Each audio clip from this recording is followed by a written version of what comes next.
दोस्तों अरविंद केजरीवाल ने खेला कर दिया बहुत बड़ा।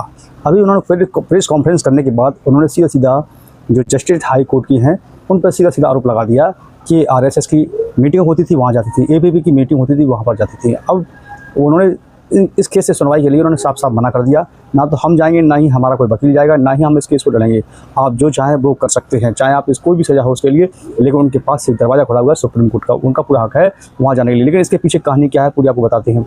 इस कहानी का है पूरा कि अभी इनको जो सीबीआई जो थी उसको फटकार लगाई गई थी और उनको जो शराब घोटाला था उसमें उनको बरी कर दिया था। लेकिन सीबीआई ने फिर दोबारा से हाई कोर्ट में इसकी अपील की तो वहाँ हाई कोर्ट के जज हैं जो शर्मा है कोई, वो शर्मा के दोनों बेटे जो सरकारी केस होते हैं उनको हैंडल करते हैं, जिसमें 6000 केस उनको दिए गए। लेकिन देता कौन है?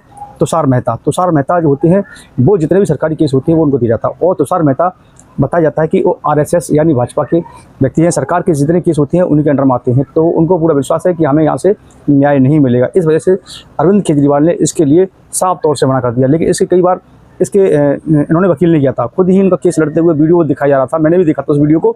लेकिन सुप्रीम जो हाई कोर्ट की जो जज हैं उन्होंने उन वीडियो को पुलिस से कहकर वो वीडियो सारे सोशल मीडिया से हटवा दिए गए हैं। लेकिन अब यहाँ देखिए कितना बड़ा खेल बनना है कि जबकि सुप्रीम कोर्ट ने कहा है कि कोई भी केस आप लड़ रहे हो तो उनकी लाइव रिकॉर्डिंग होनी चाहिए और उनका, लेकिन यहाँ पर वो जज हैं उन्होंने बिल्कुल उसको ऑनलाइन वहाँ से वेबसाइटों से हटवा दिया गया है।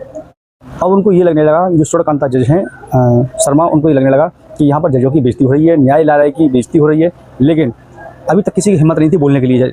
न्यायालय जो जैसा करता था उसी के अनुसार लोगों को जेल हो या न्याय हो उसी के अनुसार मिलता था। लेकिन ये पहली बार है जो आम आदमी पार्टी के संस्थापक अरविंद केजरीवाल ने इस तरीके से आवाज़ उठाई है। अब यहाँ क्लियर मालूम पड़ता है कि वाकई में जज जो होते हैं कहीं ना कहीं इसमें न्याय प्रणाली में भी न्याय संगत नहीं करते हैं, यहाँ भी दोगलापन होता है इसके अंदर भी। यानी कि लोगों का विश्वास न्यायालय से उठ सकता है, क्योंकि यहाँ पर बड़ा खेला चल रहा है।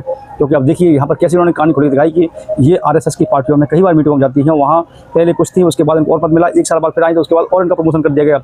यानी कि जो कुछ छाया है वो छत्र छाया है वो पार्टी की होती है, उसी के अनुसार उनके कहने पर ही उनको जज बनाया गया है और ये एबीपी में गई हैं। लेकिन एक चीज़ और बताई जाए, पहले ये जज बनते हैं, जज बनने के बाद सीधे ये पार्टियों को ज्वाइन करते हैं, आरएसएस को ज्वाइन करते हैं, आरएसएस ज्वाइन करने के बाद ये फिर सीधा चुनाव लड़ते हैं और जाके पार्टियों में शामिल हो जाती हैं। ये जजों का काम है। बताइए अब इस पूरी भारत देश की जनता किधर जाए।